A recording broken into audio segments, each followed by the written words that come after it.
టెంపుల్‌ని ప్రొటెక్ట్ చేయడానికి ఇంతకుముందు సో, చాలా దండయాత్రలు అవి జరిగినప్పుడు టెంపుల్‌ని ప్రొటెక్ట్ చేయడానికి ఇలా చిన్న చిన్న దారుల నుంచి వెళ్ళడానికి ఇలా పెట్టారనమాట. ఒకేసారి ఎక్కువ మంది వెళ్ళకుండా సో, ఎవరైనా వాళ్ళు గుర్రాల మీద అలా వచ్చినప్పుడు గుంపుగా వెళ్ళకుండా సింగిల్ దారులుంటే వెళ్ళడం అది కష్టమవుతదనేసి ఇలా దారులు ఏర్పాటు చేశారు.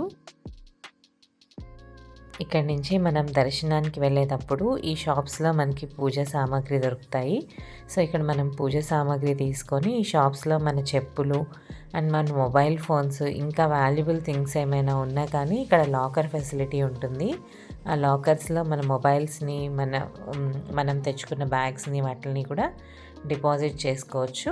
సో, ఇది కంప్లీట్ అయిపోయిన తర్వాత ఇక్కడి నుంచి మనం దర్శనం చేసుకొనొస్తాము.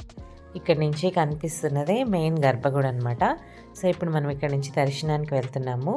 ఇక్కడి నుంచి మొబైల్స్ అలౌ చేయరు.